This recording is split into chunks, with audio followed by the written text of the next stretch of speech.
শেষ রক্ষা যে হচ্ছে না এটা ডক্টর মোহাম্মদ ইউনূস উপলব্ধি করতে পেরেছেন।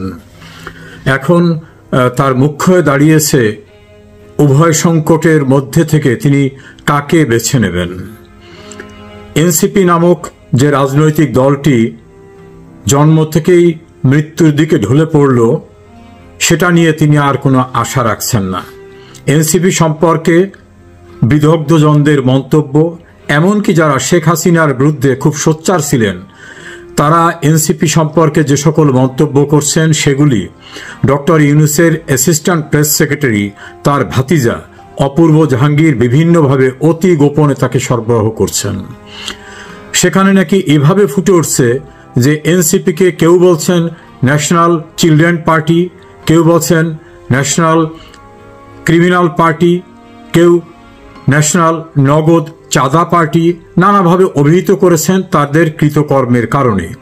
এবং তারা কাউকে সম্মান না দিয়ে যে দাম্ভিকতা, বিভিন্ন রকম আচার-আচরণ করেছে এসব কারণে, এবং বিশেষ করে তাদের যে অর্থলিপ্সুতা, হঠাৎ করে উত্থান, বিশাল কিছু হওয়া, তত্ত্বকথা দিয়ে শেষ পর্যন্ত তার বিপরীত কর্মকাণ্ড করা, এটা নিয়ে ভীষণভাবে ইমেজ সংকটে এনসিপি যে গান কেস, লস্ট কেস, এটা ডক্টর ইউনূস উপলব্ধি করতে পেরেছেন।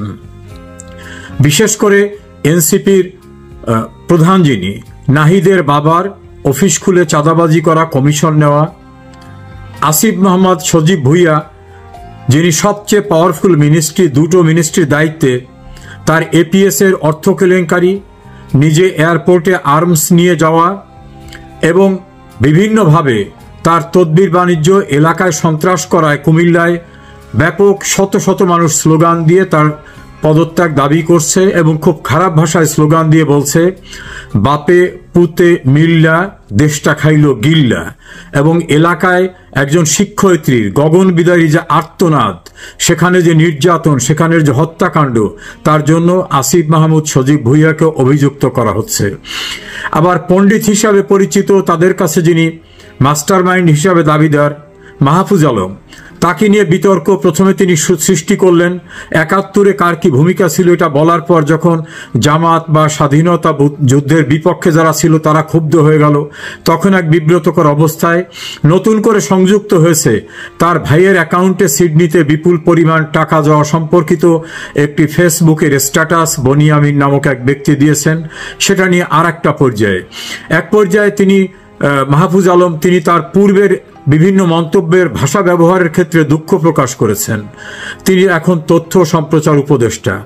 অন্যান্য যারা এই এনসিপির নেতৃবৃন্দ, মাসুদ থেকে শুরু করে অন্যান্যরা হঠাৎ করে বিশাল বড় লোক হয়ে যাওয়া, বাড়িতে বিল্ডিং করা, কেউ ৩০০ গাড়ি নিয়ে সমবিহারে যাওয়া এবং তাদের রাজনৈতিক কর্মসূচিতে সাজোয়া সেনাবাহিনীর যানবাহন ব্যবহার করা, সেখানে র্যাব, পুলিশ, বিজিবি, প্রশাসনকে ব্যবহার করা, এত কিছু করেও যখন তাদের কোনো সুফল দেখা যাচ্ছে না, তখন এই চ্যাপ্টারটাকে ডক্টর ইউনূস এখন অ্যাবান্ডেন্ড চ্যাপ্টার হিসেবে ঘোষণা করেছেন। যদিও প্রকাশ্যে তিনি বলছেন না, কারণ কৃতজ্ঞতা বলতে তো একটা জিনিস থাকে। তিনি তো উচ্ছ্বসিত এদেরকে বলছিলেন তার নিয়োগকর্তা। তার নিয়োগকর্তা মানে মনিব, আর মনিব আর চাকর একটা দায় দায়িত্ব বোধ থাকে। দ্বিতীয় সমস্যার মুখোমুখি তিনি বুঝছেন। 11টি দেশে তিনি সফর করেছেন। সফর থেকে আসার পরে বাংলাদেশের গণমাধ্যম এবং কিছু জ্ঞানপাপী সাংবাদিক, বুদ্ধিজীবীরা বিশাল করে সংবাদ এবং টেলিভিশনের আলোচনায় নিয়ে আসছিলেন যে ইউনূস যেখানে যাচ্ছেন সেখান থেকেই সাহায্যের ঢল নামতেছে, যা অতীতে কেউ কল্পনাও করতে পারেনি। কেউ কেউ তো বলছেন যে খালেদা জিয়া, শেখ হাসিনার আমলে এরকম আসে নাই, কিন্তু রেজাল্ট হচ্ছে কোনো দেশ থেকেই কিছুই আসে নাই। তারপরে ভরসা ছিল যে আমেরিকার সঙ্গে ইউনূসের খুব সম্পর্ক, তারা একটা কিছু করবেন। তারা তৈরি পোশাকের উপরে এবং অন্যান্য যে সকল মাল বাংলাদেশ থেকে রপ্তানি করা হয় তার উপরে যে শুল্ক আরোপ করেছে, সেই শুল্কের কারণে বাংলাদেশের তৈরি পোশাকের সবচেয়ে রপ্তানির বড় বাজারটা আমেরিকা, বাংলাদেশের এই খাতটা টোটাল বন্ধ হয়ে যাওয়ার উপক্রম হয়েছে। এক্ষেত্রে ইউনূস আমেরিকার কোনো সাহায্য পাচ্ছেন না। নির্লজ্জতার ভিতর থেকে খুব বিব্রতকর অবস্থা গেছে তার। তিনি যখন যুক্তরাজ্যে গেলেন, যুক্তরাজ্যের প্রাইম মিনিস্টার তাকে দেখা করবেন একেবারে সরাসরি বলে অস্বীকৃতি জানালেন। এটা চরম একটা বেইজ্জতি কারবার হয়ে গেল। মধ্যপ্রাচ্যে বিশেষ করে মালয়েশিয়ায় নতুন করে লোক নেওয়া হবে, উপদেষ্টা আসিফ নজরুল বলছিলেন যে দ্বার খুলে গেছে। এখন দেখা গেল মালয়েশিয়ায় যারা যাচ্ছেন তাদেরকে ফেরত দিয়ে দেওয়া হচ্ছে এবং তাদেরকে জঙ্গি অভিযোগে গ্রেপ্তার করা হচ্ছে। এই ঘটনা জানার পরে পৃথিবীর অন্যান্য যেসব দেশ বাংলাদেশের ম্যান পাওয়ার নিত তারাও স্থিমিত হয়ে গেছে। অর্থাৎ আমাদের বৈদেশিক মুদ্রা অর্জনের যে বড় একটা খাত ম্যান পাওয়ার, সেই খাতটা একেবারে ডুবে গেছে। শিল্প কলকারখানার অবস্থা, 149টি কারখানা বন্ধ হয়ে গেছে এবং তাদের অত্যন্ত প্রিয়ভাজন ডক্টর দেবপ্রিয় ভট্টাচার্যের তত্ত্ব অনুযায়ী 27 লক্ষ মানুষ বেকার হয়ে গেছে। এর ভিতরে 18 লক্ষই আছে নারী। বাস্তবতা 27 লক্ষ না, 50 লাখের ঊর্ধ্বে ইতিমধ্যে বেকার হয়ে গেছে। আইন শৃঙ্খলা পরিস্থিতির খুব উন্নতি হয়েছে, এভাবে তারা নিজেরা বিভিন্ন কথা বলছিলেন। ডক্টর ইউনূসের ক্যাবিনেটের অন্যতম সদস্য অ্যাডভোকেট আদিলুর রহমান খান শুভ্র, তিনি যে অধিকার সংগঠনটা চালাতেন সেই অধিকারের 3 মাসের রিপোর্ট এসেছে। 3 মাসে গণপিটুনিতে মারা গেছে 91 জন এবং ধর্ষণের শিকার হয়েছে 208 জন। এক্সাক্ট পিকচার এটা না, কারণ অনেকে আত্মমর্যাদা রক্ষার জন্য, মান ইজ্জত বাঁচাবার জন্য বাইরে প্রকাশ করে না। তাহলে 3 মাসে যদি গণপিটুনিতে নিহত হয় 91 আর ধর্ষণের শিকার যেটা দৃশ্যমান সেটা যদি হয় 208, তাহলে প্র্যাকটিক্যালি কত ঘটেছে। অথচ বক্তৃতা দেওয়ার সময় বলেন যে তাদের আমলে কোথাও কোনো এক্সট্রা জুডিশিয়াল কিলিং হচ্ছে না। এভাবে একটা অবস্থান নিয়েছেন কমিউনিস্ট পার্টির সাধারণ সম্পাদক রুহিন হোসেন প্রিন্স। তিনি প্রকাশ্যে বলছেন যে এই সরকার তো সাময়িক দায়িত্ব পালন করতে এসছেন, বোয়িং কেনার দায়িত্ব তো এই সরকারের না। আমি মিলিয়ে দেখলাম সুপ্রিম কোর্টের রেফারেন্সে বিচারপতিরা যেটা রাষ্ট্রপতিকে পাঠিয়েছেন সেখানে লিখছেন শূন্য অবস্থায় কেবলমাত্র রাষ্ট্রের নির্বাহী জরুরি কাজ সম্পাদনের জন্য উপদেষ্টা, প্রধান উপদেষ্টা নিয়োগ দিতে পারেন। সুপ্রিম কোর্ট কিন্তু বলে নাই যে একটি সরকার গঠন করতে পারেন, বলেছেন উপদেষ্টা, প্রধান উপদেষ্টা নিয়োগ করতে পারেন। আমি চ্যালেঞ্জ করে বলছি এইটা বলছেন।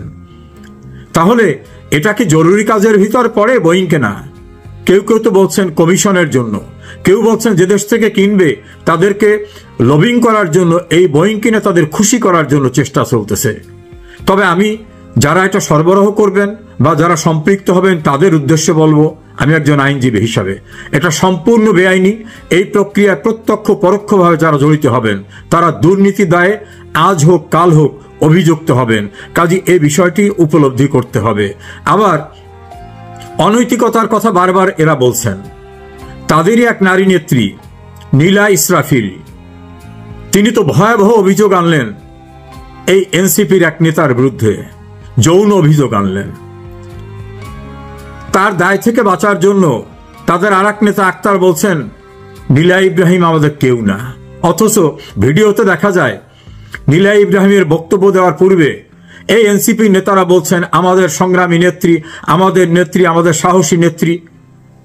আবার তাদের যে মূল আন্দোলনের যে মুখপত্র ছিলেন উমামা ফাতেমা, তিনি তো হাটে হাড়ি ভেঙে দিয়েছেন।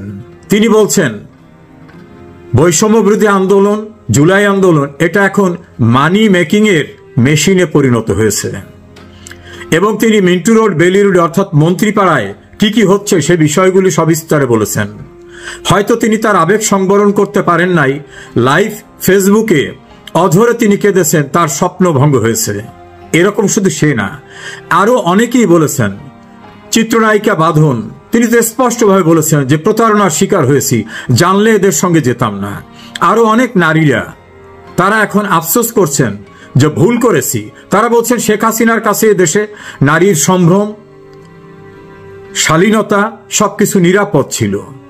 যারা আবেগতাড়িত হয়ে ছাত্ররা এদের পক্ষে নেমেছিল তারাও এখন বলছে আমাদেরকে প্রতারিত করা হয়েছে। আমাদের বলা হয়নি যে বৈষম্য নয়, আমাদের আসল টার্গেট শেখ হাসিনাকে সরিয়ে আমরা ক্ষমতা দখল করব, আমরা মন্ত্রী হব, উপদেষ্টা হব। এ কথা আমাদের পূর্বে বলা হয়নি। বলা হলে হয়তো আমরা এই প্রক্রিয়ার ভিতরে আদৌ যেতাম কিনা। এভাবে তারা কথা বলেছেন।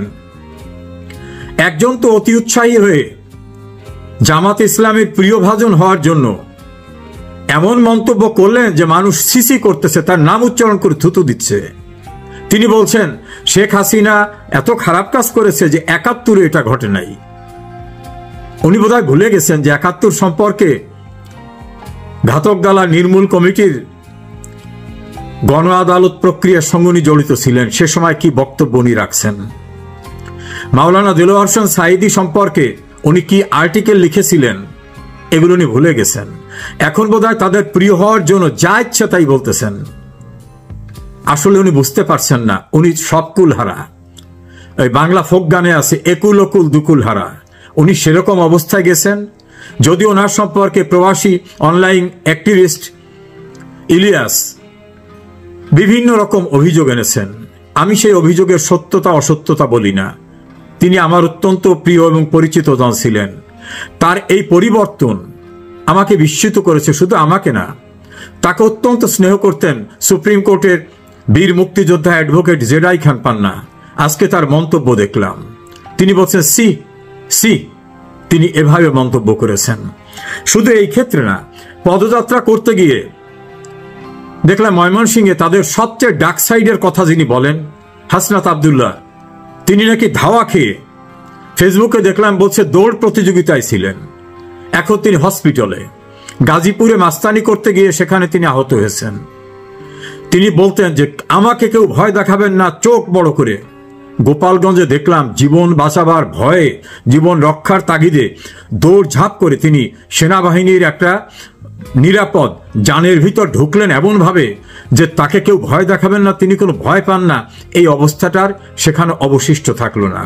সার্জিস আলম, তার বাড়ির চেহারা চিত্র একাধিক ভিডিওতে সংবাদ মাধ্যমে এসেছে এবং তিনিও এই ক্ষমতায়বান অবস্থায় পৌঁছবার আগে বারবার বলছেন আমার হাতে টাকা নাই, আমাদের পকেটে এই কয়টা থাকে না। এখন তাদের যে অবস্থান, সেই অবস্থান দেখে তাদেরই যারা সহযোগী আম জনতা পার্টির এক নেতা এবং যারা ইনকিলাব মঞ্চ, তারা বিভিন্নভাবে তাদের চরিত্র তুলে ধরছেন। এইরকম পরিস্থিতিতে ডক্টর মোহাম্মদ ইউনূস বিসর্জন দিয়ে দিয়েছেন যে এই এনসিপি দিয়ে আমার হবে না। এখন তার সহায় সম্বল লন্ডনে আলোচনা করে যাওয়া বিএনপির ভারপ্রাপ্ত চেয়ারম্যান তারেক রহমান এবং জামাতের সঙ্গীরা।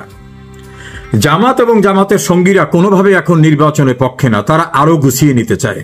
তারা এনসিপি, হেফাজতে ইসলাম, পারলে চরমনাইকে, ইসলামিক শাসনতন্ত্র আন্দোলন, অর্থাৎ অনেককে নিয়ে তারা একটা কাজ করতে চায়। তারা এখনো প্রস্তুত না তাদের ভাষায়। এজন্য তারা বলছেন দেশে এখন অস্থিতিশীল পরিস্থিতি, এখন হবে না। এনসিপি বলছেন জুলাই প্রোক্লামেশন ডিক্লেয়ার না হওয়া পর্যন্ত কিছু হবে না। অর্থাৎ জুলাই প্রোক্লামেশন ডিক্লেয়ার করলে বাংলাদেশের সংবিধানকে পরিত্যক্ত করা গেলে নতুন সংবিধান হতে হবে, গণপরিষদ নির্বাচন হতে হবে, এটা সময় সাপেক্ষ। তাহলে এই আসিফ মাহমুদ, সজীব ভুইয়ারা নির্বিঘ্নে থাকতে পারবেন। আর বর্তমান সরকারের শ্যাডো যে উপদেষ্টারা যারা সরকার পরিচালনা করছেন, তারাও ধীরে ধীরে গুছিয়ে নিতে পারবেন জামাত ইসলামী বাংলাদেশ। ওদিকে বিএনপি বলছে নো, আর সময় দেওয়া যাবে না, ইলেকশন দিতে হবে। এখন বিএনপি শক্তিশালী রাজনৈতিক দল, তারা বলছে ইলেকশন দিতেই হবে। মির্জা আব্বাস থেকে শুরু করে অন্যান্যদের জোরালো বক্তব্য, আবার জামাতের বক্তব্য, সব মিলিয়ে একটি ভয়ঙ্কর পরিস্থিতির ভিতর পড়েছেন এই শিবির। তারা এখন কি করবেন দিক খুঁজে পাচ্ছেন না। বিএনপির কথা শুনবেন নাকি জামাত ইসলামের কথা শুনবেন? অন্যদিকে তার যে বড় বড় রাষ্ট্র যারা তাকে বিভিন্নভাবে সাহায্য করত, আমেরিকা সহ অন্যান্যরা, তাদের নাকি মোহ কেটে গেছে ওনার উপরে। তারা এখন আর সাড়া দিচ্ছেন না। তিনি তাদের পরামর্শ নেওয়ার জন্য বাংলাদেশস্থ হাইকমিশনে বিভিন্ন জায়গায় ধর্ণা দিচ্ছেন, ভালো রেসপন্স পাচ্ছেন না। উনি খুব সংকটের ভিতর থেকে ফ্যাকাশে মুখ করে বিভিন্ন রকম আলাপ আলোচনা করেও কোনো সমাধানে আসতে পারছেন না।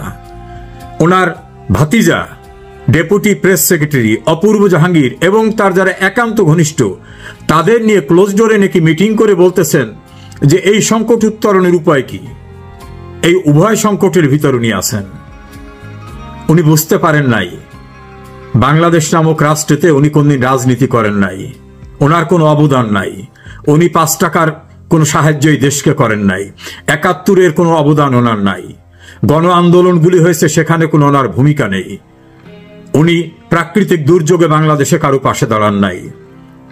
বঙ্গবন্ধু হত্যাকাণ্ডের পরে ওনার অবস্থান কি ছিল কোনো স্টেটমেন্ট দেন নাই। এমনকি জিয়াউর রহমানের হত্যাকাণ্ডের পরে ওনার কোনো স্টেটমেন্ট দেখা যায়নি। 21শে আগস্টের গ্রেনেড হামলার পরে ওনার কোনো স্টেটমেন্ট দেখা যায়নি। উনি ইসলামের পক্ষে কোনো কথা বলেননি। ফলে এই দেশটাকে পরিচালনা করা যত সহজ ভেবেছিলেন অত সহজ না।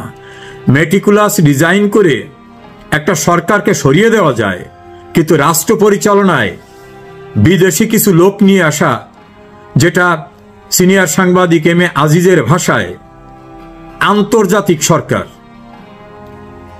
এই আন্তর্জাতিক লোকদের নিয়ে এসে ভাড়াটে লোকদের নিয়ে যে কিছু করা যায় না, এটা ওনার উপলব্ধি ছিল না। উনি ভেবেছিলেন সারা বাংলাদেশের লোক ওনার সঙ্গে আছে, কারণ গ্রামে গ্রামে সুদের ব্যবসা করেছেন, লোন দিয়েছেন, লোনের টাকা তুলেছেন। উনি ভেবেছিলেন এটা, কিন্তু বাস্তবতা ভিন্ন। এই দেশের মুক্তিযুদ্ধে, স্বাধীনতায়, এই দেশের অগ্রগতিতে কোথাও ওনার কোনো অবদান নাই। হঠাৎ করে বিদেশি টিম নিয়ে এসে ভাড়াটে সরকার হয়ে উনি যা করতে চেয়েছিলেন সে স্বপ্নে উনি রণভঙ্গ দিয়েছেন। এখন দেখার সময় উনি কি শ্যাম রাখবেন না কুল রাখবেন। উভয় সংকটে ডক্টর ইউনূস, কারণ তার বিদেশি প্রভুরাও সাড়া দিচ্ছে না।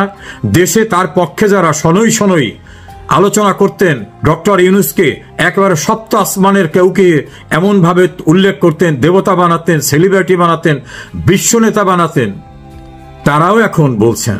বিশেষ করে আমি বলবো গণমাধ্যমে মাসুদ কামাল, জিল্লুর রহমান, মঞ্জুরুল ইসলাম পান্না, আজিজ, এম এ আজিজ, এমনকি সাম্প্রতিক সময় মোস্তফা ফিরোজ, নুরুল কবির, মতিউর রহমান চৌধুরী, এরকম অসংখ্য নাম বলতে পারবো, যারা ওনাকে নিয়ে অনেক অনেক ভালো ভালো কথা বলছিলেন, ভালো প্রত্যাশার কথা শুনিয়েছিলেন, আশার কথা শুনিয়েছেন। তারা এখন কমপ্লিটলি বলেছেন। আজ একজনের বক্তব্য শুনলাম, তিনি বলছেন যে ইউনূস নির্বাচন করবেন না, নির্বাচন করেও যেতে পারবেন না, এবং এই ছেলেগুলোকে তিনি ডিলিট করেছেন, দেশটাকে ধ্বংসের মুখোমুখি করেছেন। শুধু ধ্বংসের মুখোমুখি না, নিজের লোভী, নিজের সুযোগ সুবিধা যেভাবে নিয়েছেন, উনি জানেন না অপরাধ কখনো তামাদি হয় না। আজ হোক কাল হোক, তার এই কৃতকর্মের দায়বদ্ধতা অবশ্যই তাকে কাঠগড়ায় দাঁড়িয়ে করতে হবে। সেদিন খুব দূরে না। উনি যাদেরকে বিভিন্ন অজুহাতে আটকাচ্ছেন, জেলে ঢুকতেছেন, হয়রানি করাচ্ছেন, দেখা করেন না, দেখা করলেও তাদেরকে হাস্যরস করেন, শোকের দিনে উনি গাল ফুলিয়ে হাসেন দাঁত কেলিয়ে, এই অবস্থা থেকে ওনার উত্তরণের কোনো পথ দেখছি না। উনি বাঘের পিঠে সওয়ার হয়েছেন। বসে থাকাও সম্ভব না, নামলেও পরিত্রাণ হবে না। উভয় সংকট ইউনূসের পরিণতি দেখার জন্য আমরা